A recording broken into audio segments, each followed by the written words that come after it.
तरबाग नगर प्रमुख चल जाइना असफल तरबाग मेयर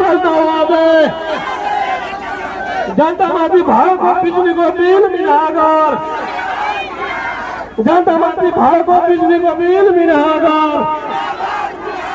जनता माती भाव को बिजली को बिल मिलाकर बहुत झूठ की बात है कि बैसाख ऐसे दिन में अपन वोट दे के जिता के भी आज हमनी के पाछा पाछा बनवा के हमनी के जनता के आज दासा हो गए है। लॉकडाउन के लाज है, विरोध के लाज न है। और कि जो लोगों वोट गिराई ले उस सोच समझ के गिराए न तो गवर्नता बनवे गरी हमनी को बालो बजा पाछा पाछा बनवा को है। आज जौन 2079 में हमने अपने लोगों वोट से निर्वाचित होकर अपने के नगर बन के काम कराएगी तो अपने लोगों के ऊपर यही जनप्रतिनिधि हमने के तरबाग नगर प्रमुख अपने के मूल बच्चों के राज करने की कोशिश कर ले हैं। अपने गोदाम फगुआ विजयपुर नगर पालिका के 2079 हो गए 82 तक पूरा जनता के हिसाब से एक रुपये सेवा सुविधा मिल रहा है। अगर जितना सेवा सुविधा मिला है तो वो हमी के 1 से 11 वार्ड मुखिया के 50 से मिलल है से कोनो सुविधा नगर में न मिलल है। अगर वो मिला न है तो वहां के जनता के बीच में कहो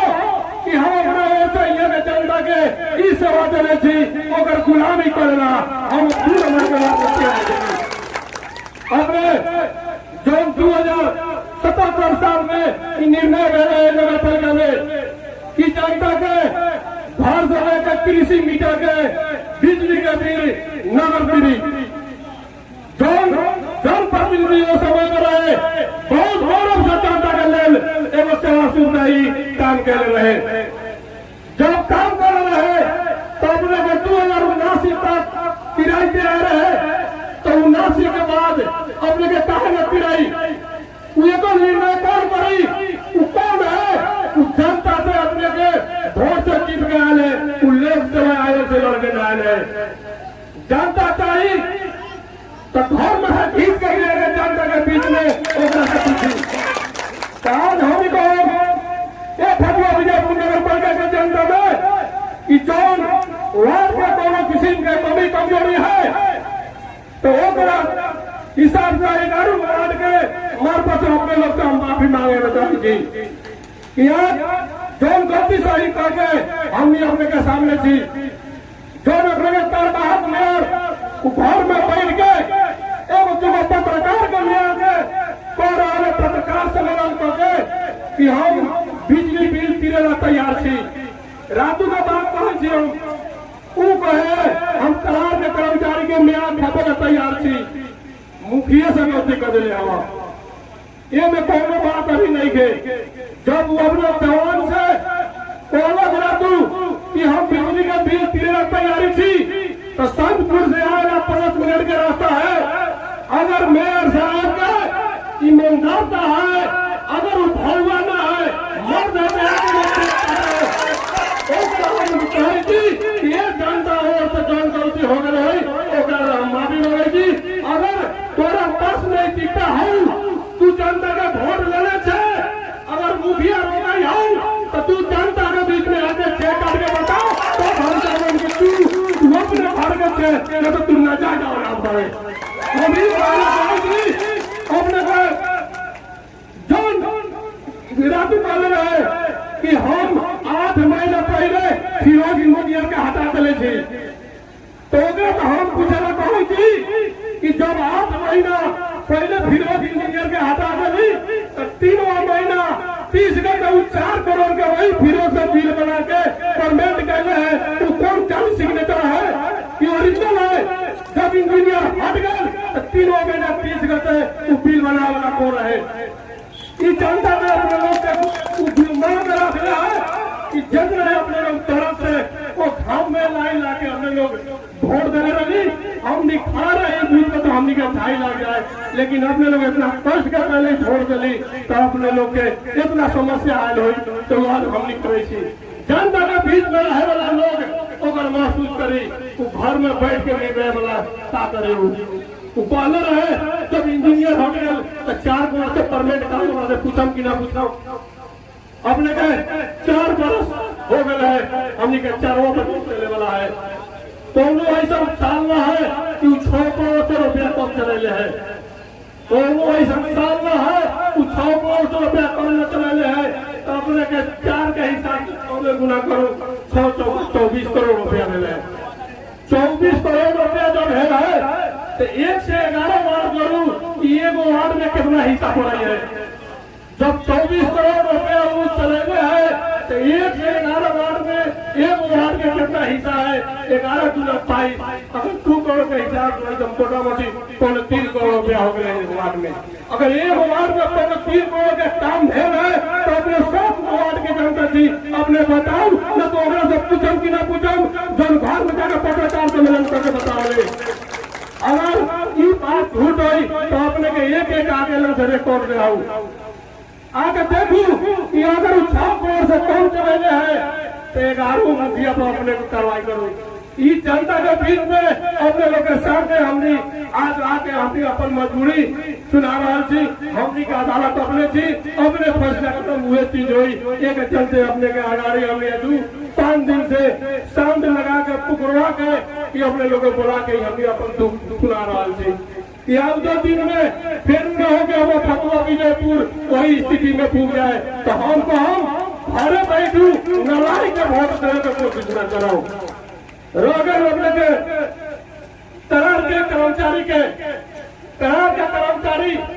जब काम कर रही है जब खेत में वो हवा हर जोतई है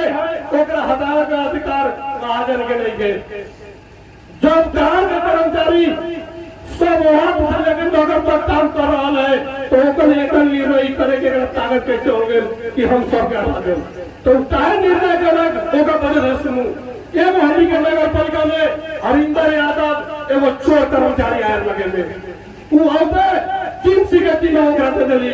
कमीशन के हिसाब से कि कौन ऐसा सामान किराले जिनसी आगे एंट्री करले जिनसी होगा 20% के हिसाब से कमीशन के हिसाब से रखे रहे तो वो कभी कहला सिराजी अपने सरकार के कर्मचारी के हटा दू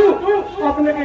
1 लाख रुपया फिर 82 करोड़ से हम मंगा दे अपने के 82 लाख रुपया हो जाए तो और सिराज यहाँ बिना योजना में 82 लाख रुपया हमारा आ रहा है तो हमारा कौन जरूरी है ये वो साइड में पूरा हो जाए तो अपने ये बताओ भ्रष्ट के वो करा हिसाब से निर्णय हो कि पूरा जनता के हिसाब से निर्णय हो। आज एक स्थान से 11 वार्ड के कर्मचारी हट गए आज जनता पाल बढ़ा रहा है कोनो काम न कर रहा है ओकरा हटावे के रहे एक कल का बैठा हुई निर्णय करवाई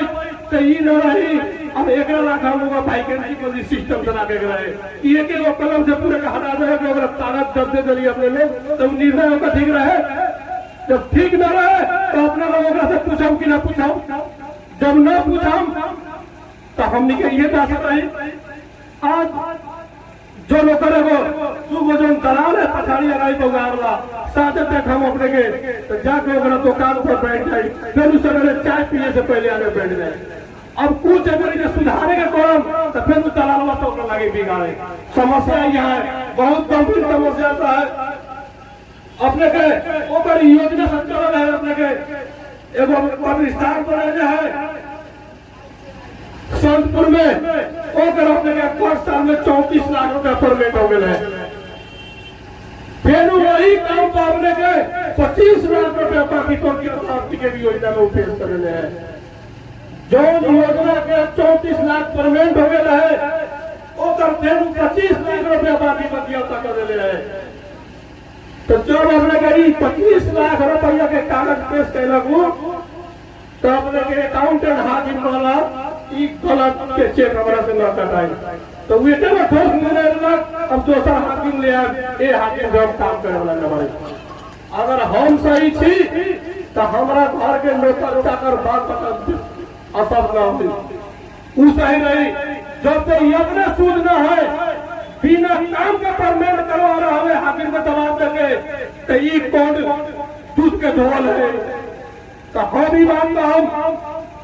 जब तक लीगल परमेंट न होकर है तो सबसे एक नंबर पहले ही हाकिम चेक करेंगे फल पकड़ कर लगा ले। अब अपने कहे वो हाकिम अगर कोनो चटकार हो गया रहे को के जाके 50 लाख रुपया होकर दी तो फिर कहिए तो तुम्हें रहा तुम्हें नहीं मिल रहा, फिर कोनो लीगल परमेंट न हो गए फिर उड़े लागे होगा। अपने का ये बात तो हम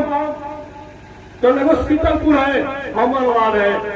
वही वार्ड में 2 नंबर काम करेला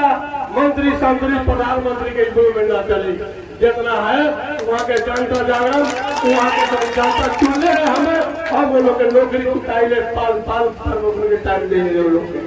अपने के हम हकीम मियाँ है हमारा गाँव में एक घर है वो शीतलपुर में लिखले है हकीम मियाँ को घर देखी मेवा जाने समय मातो पूरी करेबल वो अपने को 5-7 बरस पहले कालो पीछ हो गए है। शीतलपुर अगर जाई होकर अपने सोलरनिया तो देखम जब अपने प्रक्रिया टपम तो कुछ दूर गाड़ी जाए तो से कालो पीछ है कुछ जगह फूट गए तो वो रंग से प्रक्रिया मेवा क्या वाला शीतलपुर की मेवा जाने समय मातो पूरी करे 50 लाख समझौता वो समझौता करे वाला कौन है, यही लगे स्वास्थ्य में गांधी के प्रमोद जी जो हाकिम बने रहे वे उनका समझौता कर बाद में बिना बिल भरपाई के 12.5 लाख रुपया उनका पेशगी मिल गए। जब बिना काम के 12.5 लाख पेशगी मिल गए तो ये अपने का काटल है ज्यादा भीड़ भरपाई बना के 38 लाख के फिर बिल पेश कर दिले है। तो ये चीज के चेक कटाई रहे हमारा जानकारी दे काम पहले रहे ये काम के रागी कि अपने लोग नदी के पान पर जाकर गलुआ पचुआ काम करम शीतलपुर में कालो पीछ हो गया है ये अपने लोग विचार करम तो कालो में सौका के फतुआ बीजापुर नगर पालिका में घुमाए अपने लोगों तो याद में गलत काम करे के कोशिश न करम तो चेक न कटल वो हिसाब से हाकिम के सहमति लिख दिले है कि हाकिम भ्रष्टाचार है बहुत भ्रष्ट पहले है कि अपने के 90% अख्तियार के फाइल अख्तियार ऑफिस में बैठा दिले है एक के जेल जाके समझता हो गया है ये से अपने के भारत यादव जो हाकिम है एक हटाने की कोशिश कर रहा है। तो ये कभी अंधारा बना रहा है तो मुखिया यादव को तो यादव के मार्फत में वैसे जाए तो अपने के जो ये बात करवा लिया वो क्या पूरा रिकॉर्ड है हमारा लोग पूरा प्रमाण है अगर गलत है तो हमारा पकड़ के अपने लोग पूछा न तो वो लड़ाई के वही है तो गाड़ी सेवा सुविधा सब चीन के राके नगर पालिका में लाग तू पूरा जहाँ जाएगा बाद में अपने के पहले पत्रकार सम्मेलन में कि जो टॉयलेट साफ करे वाला गाड़ी है वो गाड़ी का पैसा मुखिया सब उठाने वाले 11 वार्ड का मुखिया है 11 वार्ड का जनता है। अपने लोग ये बताओ कि वो गाड़ी अपने लोग के सही उपयोग हो गए अगर सही उपयोग हो गए तो अगर मुखिया ढेंगा लेवल अगर मुखिया ढेंगा लेवल तो यही लगे अपने लोग के सामने में जौन सजाए करे को हुई मुखिया अपने लोग के सामने में नींव आके मुंह नींव के अपने लोग चरण में है तो मैं सजाए करूँ अगर वो झूठ बोल रहे हैं कि जब मुखिया जब पैसा लेवल तो वो नालायक करे तू सजाए करो। अपने जो एम्बुलेंस सेवा है उनके नगर पालिका में वो एम्बुलेंस सेवा हमने का फतुआ बीजापुर नगर पालिका में समझो के काम वाले अगर काम वाले तो अपने बताओ वो एम्बुलेंस कहाँ है केकरा जिला है कौन चलवाई है कोई गारंटी न है। थाने में तो ड्राइवर थाने में तो ड्राइवर थाने में तो ड्राइवर ये एम्बुलेंस के कमाई से 50% कमीशन लेकर तब ड्राइवर आकर ले अगर वो चीज अगर गलत है तो आपने देखा आकर ये एम्बुलेंस ड्राइवर कितने में चेंज हुई है एम्बुलेंस कौन जगह पर है अपने लोग यही बात कहा वो लड़ाई से और बात पूछाऊं कि जो फतुआ बीजापुर नगर पालिका और भी चल रहे तो भाड़ा में घर लिया रहे जो व्यक्ति के घर रहे भाड़ा में चल रहे कि आंदोलन में जो आग लाके जरा गले है ओकर क्षतिपूर्ति मिले के चाहिए कि ना मिले के चाहिए। अगर मिले के चाहिए तो कल्पन का बैठक बैठा के निर्णय करके काहे तो ओकर क्षतिपूर्ति दिया कि आज घर वाला पाचा पाचा कूद के तरफ तरफ के रो रहा है, मर रहा है कि वो क्षतिपूर्ति काहे न मिल रही है कि जब तक वो करे आधा कमीशन घर साल नदी जब तक एक घर के मरम्मत करे बनाना है। अगर वो बात गलत है तो घर के मालिक हो यही तो वही उनका से आग्रह करो कि अपने लाऊ जनता के बताओ कि अपने के घर मरम्मत करेला सकरई है कि ना सकरई है। अगर सकरई है तो आगे न सकरई है तो नलाई के फतवा बीजेपी नगर करके निकाल के देगा देगा अपने इस कंपनी अपने के ये से 10 साल में तो हम के शिक्षा में पैसा आ रहे 1 करोड़ 65 लाख रुपया 1 करोड़ 65 लाख रुपया उत्तर प्रदेश का पैसा हमनी के बैठल रहे। तो हमनी में बात मिल कि जो भवन है कहाँ बनी तो हमने ये कही कि हमने 11 को मुखिया थी हमने में विभाग न करिया जौन भी वार्ड में ये भवन बनी विकास से हुई एक पहले दिया हमने विरोध न कैले थी। जब विरोध न करी हमने अपन स्वार्थ छोड़ दी तो वो भवन के 1 हेक्टेयर से 8 लाख के हिसाबों से कमीशन उठा के आई रख ले। जब हमने के मालूम चला कि जब भवन स्कूल में बने वाला है घूस खाए हमने कही कि हाकिम साहब ये भवन के अपने टेंडर में जा दो। जब टेंडर में ना मिली तो एक भाग मछर पकड़ ले लेगा टेंडर में हो सीधे स्कूल के खाते में पैसा दो। ये बताओ तुम 65 लाख रुपया है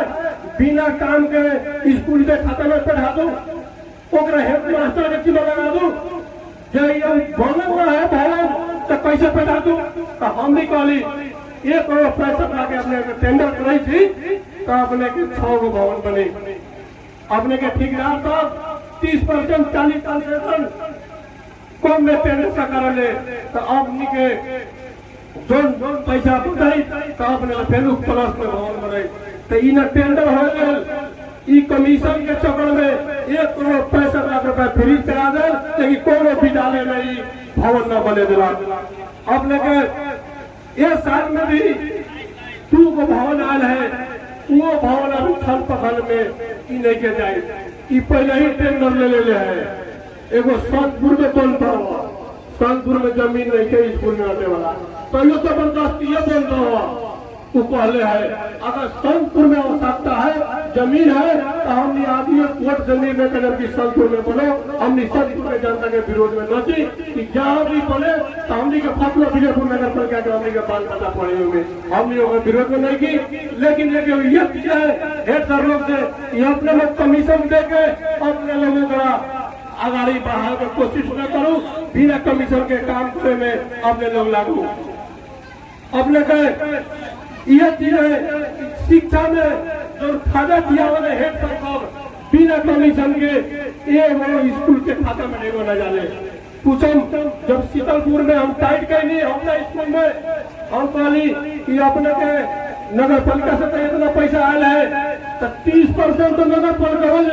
तो हम कथी करिए बिना कमीशन के अपने के बाल बच्चा के जो खाते में नहीं हुआ वाले उहे न डाले एक और गतिविधि इतना कमजोर है कि नालायक कैसे है कि जनता में आए के डर से कि घर में पत्रकार सम्मेलन कर ले।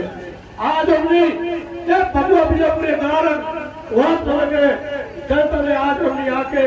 ये अपन प्रोग्राम गांधी ये बात में विचार करो कि आज मुखिया से गलत है कि नालायक नगर प्रमुख गलत है। रगल जब मुखिया जी को अलग 11 नंबर के नदी बिका के नदी बिकाला हमने दूध में निर्णय कर ली एक कमीशन न मिले है बिना कमीशन के हमने बेचना चाही थी कि बिकाए न गई है नदी के 1 दिन बाकी नहीं अपने टीपर ट्रैक्टर चलेला लेकिन वो नदी के पैसा अपने के नगर पालिका में ना आ रहा है एक तो कोई कहीं से कमीशन जा रहा है कि अकेले नगर के बंधक बना के रख रहे हैं। एक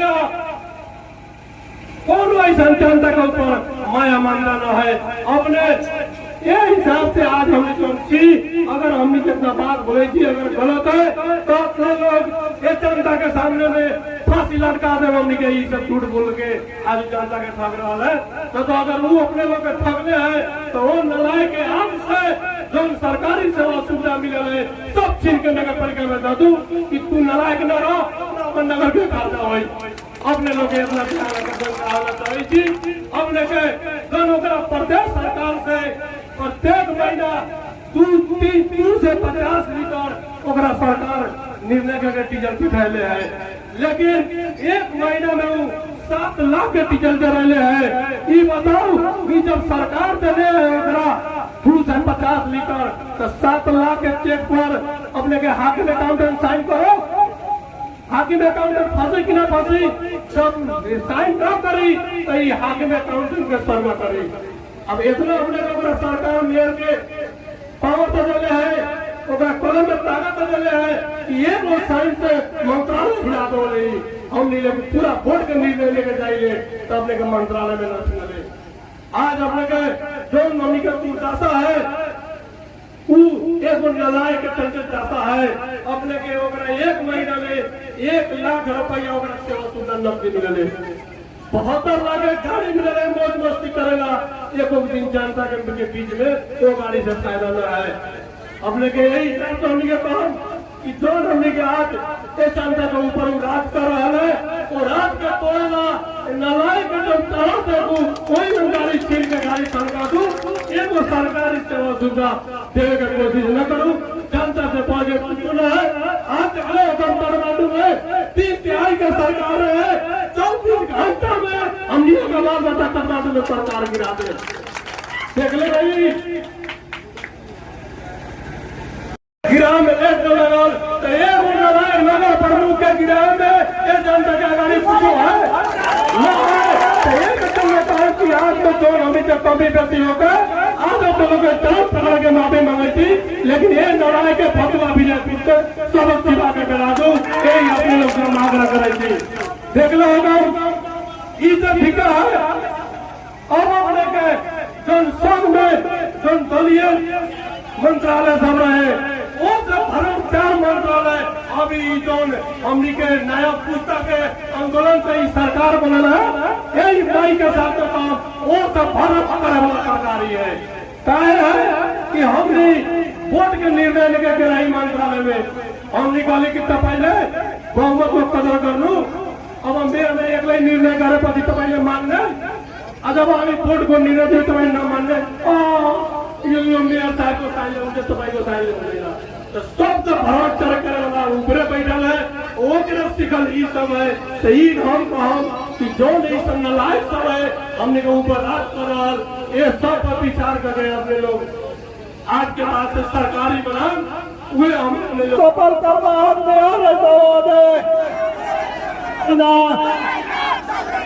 दरबार नगर प्रमुख चलना असफल करबाग मेयर जनता माती भाव को बिजली को बिल मिलाकर जनता माती भाव को बिजली को बिल मिलाकर जनता माती भाव को बिजली को बिल मिलाकर 11-12 दिन हो गए उपले टाइम पर चाकू ना देखा रहल बा। ओकरा बाद में इन लोग के मांग बा कि हमनी के करार कर्मचारी के ब्याज कम दे और हमनी फिर सब वार्ड खोल के संचालन सुचारू कर दू ओ के ले लू कि चाकू ना देखा रहल बा। इन लोग से आके हमनी पटक भी उनकर आग्रह में कि आके वार्ता करके हर एक वार्ड 11 वार्ड नगर पालिका सब करवा दियो लोग के जो साथी बात कामे के लिए हमनी के सब आदमी विद्यालय में बढ़िया से जो काम करी, लेकिन 11-12 दिन तक ले वार्ड 1 पर भी उनका आगे कर्मचारी लोग के कुछ समस्या के न पूछ दिला लोग हड़ताल से हड़ताल ही चले बा। ओकरा बाद में हमियों में कदीबा नगर सेवा से बिजली के बिल भी 2 करोड़ ठगियाले बाड़ी हमने कहे कि 2 करोड़ ले आके जनता के सामू बा हमने के बिजली के बिल आज काटी के लिए 0 बैलेंस करके ऊपर और बात में आए और मैनेज करके काटी के लिए 0 बैलेंस करके सब लोग के समस्या बिजली के बिल समाप्त कर दे हुए हमने ढाका रखले बड़ी मेरा घर को चासो न उठा रहा उठा ले हमने आके सब जानकारी दे दी अरे क्या 11 वार्ड में प्रचार करके अपने लोग के सामू अपनी जानकारी नहीं करी उसमें ट्रैक पर ही करला कौन भी आदमी के लूटा दुख सुख है तो जाओ मुखिया जी से भेंट करो मुखिया जी होगा अपने दुख सब अपने लोग के मुखिया जी लोग जानेंगे हम नहीं ना जानेंगे तो ठीक बात मुखिया जी लोग तो सब आदमी करते बड़े कहते बड़े लेकिन नगर पालिका को बढ़िया से चलाओ नगर पालिका को बंधक न बनाओ दूसरा का बात करी हमने सब कर्मचारी लोग अभी 12 दिन से बैठ के भी कोनो चासू ना देख रहा है उन लोग पहले खोल तू की क्या करूँ के उन लोग अपने में तालमेल न बैठे था अब वो ले हमने पटक कर रहा करिए 4 आदमी के भी आज के बीमारी जरा सिफारिश जनता के हरम मरम सुख सराज दुख बीमारी में जमने व्यवस्था करे वाला वडा गया वडा अध्यक्ष के खाए का मौका न मिलले बैठे के सुनने का मौका न मिलले अमीर के सारा बैठल समय से 75 लाख के गाड़ी पचड़ी महीना के 200,000 कोई कुछ नेता घूमी जनता के आज तक को बताओ जब काम करे कोनो को सिफारिश करे गेल होए चाहे कोनो काम करे गेल होए कितना जनता चाहिए जो वादा के कही आज वादा 26 घंटे से बंद कर ले बा वादा कभी कार्यालय सहयोगी लोग क्या हमने के नगर सभा में तो वो लोग के 1 बरस के मियाद काली के एक में ठप कर दूं ये हमने तो पटक कार्यालय सहयोगी लोग काम अमरूद कर ले मियाद लोग कोनो लोग जाने ना जितना काम करा जाए तो वादा के कही कोई कथी को वादा बड़ा कोई कथी करेगा हम हई काम ना भेल हम काम ना भेल जितना जिम्मेवारी वासे वादा के और जितना पूरी जिम्मेवारी वासे मियाद के बैठल यहाँ उपस्थित भी कभी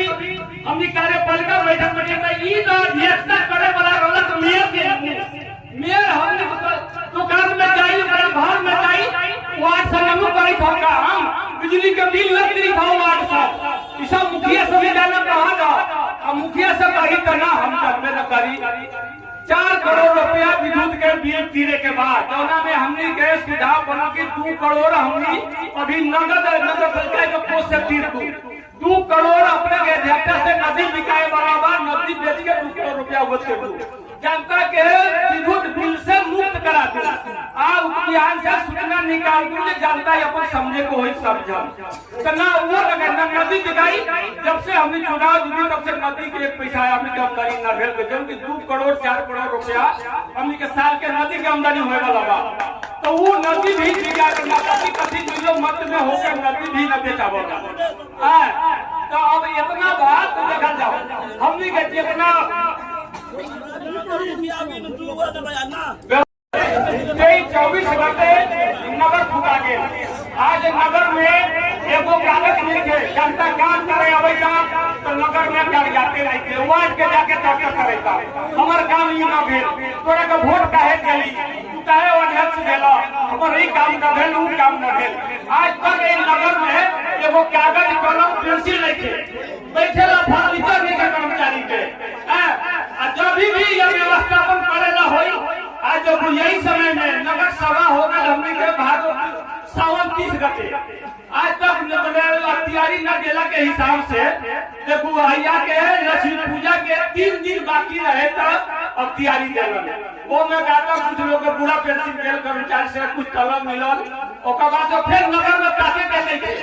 नगर चलेता न चलेता कौन जनता के कथी काम बा न बा उसे कोनो मतलब नहीं है खाली मतलब आवा लगे हमरा के इतना करोड़ फट बखरा कर दी बस ओकरे के उनके बीमारी बा बाकी कुछ बीमारी बहन न करला अब कितना हमनी जनता के कहीं लेके लिए ऐसे न करा ले जनता कथी कही तोरी के फट बखरा न मिलला तब तू इसे कहला फटवा बखरावा मिल जाबो तो चुप लाग जाएगा अब हमनी केने से जाओ हमनी तो जनता में जा लेना जनता से कोनो पुगल लेना जितना काम वैसे वार्ड पर जाई वार्ड अध्यक्ष के चर्चा करी वार्ड अध्यक्ष के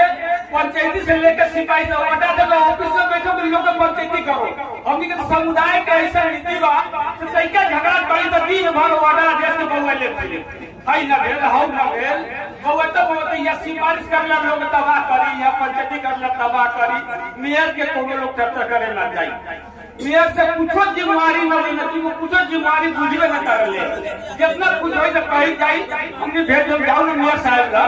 तो मेयर साहब कहे जाओ ना हम मुखिया से पूछो हमने ये कभी कही करी ये अपने हमली से मेयर साहब के बुलाऊ जितना अधिकार हमारा लंबा उतने अधिकार मेयर साहब को मिलेगा तो मेयर साहब के बुलाऊ और मेयर साहब फेसबुक में घर में से बात करके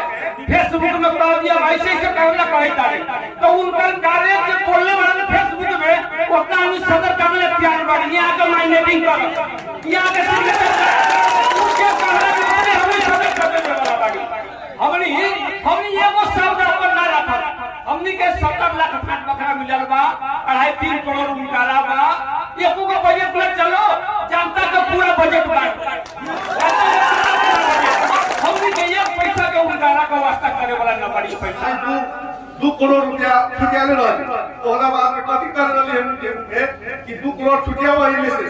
समानीकरण से लेकिन बाकी रह गए हमके बाकी प्राय करके 11 नंबर वार्ड में अपने के 4 नंबर वार्ड में बेसी 11 नंबर में जो हम 11 नंबर के मुखिया बने वहां आई करो अब यहां टेंडर लगा ई कार्यकाल में अपने के टेंडर के योजना लागला पहल का हम चुनाव में जीता रहली उ में टेंडर लागला उ टेंडर के हिसाब से भी हमें के 1 वर्ष 1.5 वर्ष प्रोग्राम बटे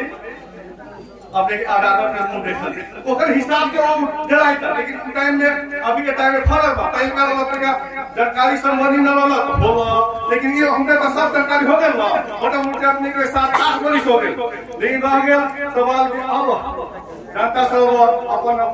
कोनो इच्छा होय पैसा होय तब लिखवाओ बोले के इच्छा है त ई के बारे में के प्रश्न करू ढाई त हमनी के ओकर जवाब दे हम के होई जनता बोल हमनी के देखो हमनी पैसा ओकरा मालूम नहीं थे रह गए प्रश्न इधर बात में भी आ रहा मोबाइल स्विच आपने भी कर सकते थे देखो आपने ये पानी का करता ना पानी तुम्हारी लेकिन आज और पानी का कंप्लेन है कि ना है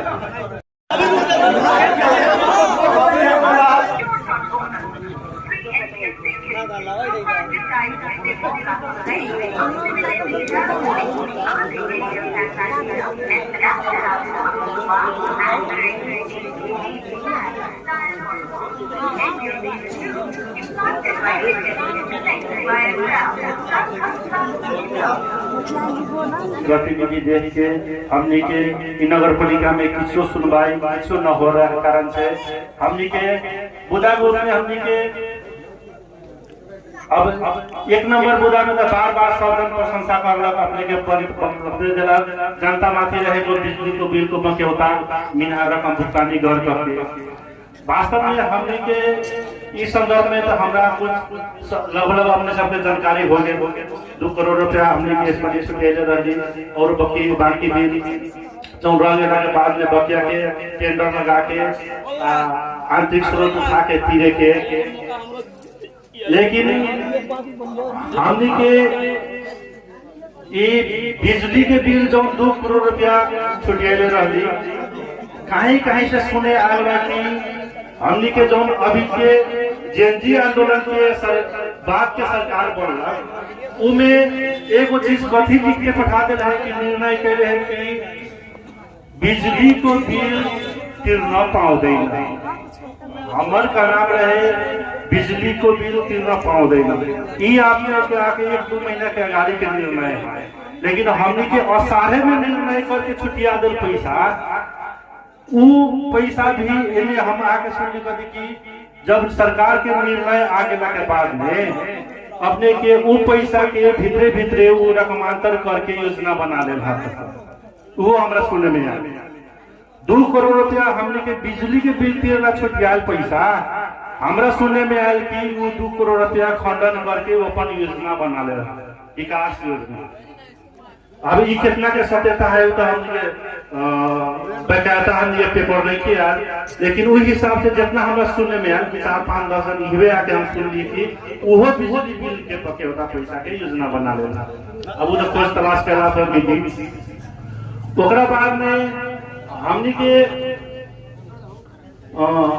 कार्यवाहक नगर प्रमुख को एक निर्णय चल रही यो हमनी के बारंबार भोगते आ रहा है। हमनी के कोनो भी ऐसा निर्णय 2080 साल से ऐसा कोनो भी निर्णय अपने के सामूहिक बैठ के कार्यपालिका बैठक बैठ के निर्णय नहीं के बैठे। हर एक मीटिंग में अपने के आए निर्णय करें, वो 2 मिनट के लिए आए और चल रहे। ओकर का नाम ये रही कि अपने सब निर्णय करके पठाओ, हम मन करी तो साइन करम, मन करी तो साइन न करम। ई अवस्था में हमने गुजर रहा जनता बड़ी उम्मीद लेके वोट देके अपन 6-6 घंटा 8-8 घंटा खड़ा होके मेयर के वार्ड की जीत से अपन सपना पूरा करेला। लेकिन शायद हमने गलती कर ले कि हम मेयर के जिता के उप मेयर के जिता के हमने के साथ में ना तो 55 करोड़ रुपया वाले मध्य सरकार मध्य प्रदेश से भी 20 लाख रुपया आयल बा। वो पैसा के कोनो था ना कि कितना उतना तक हमने के लगानी त ना भेल बा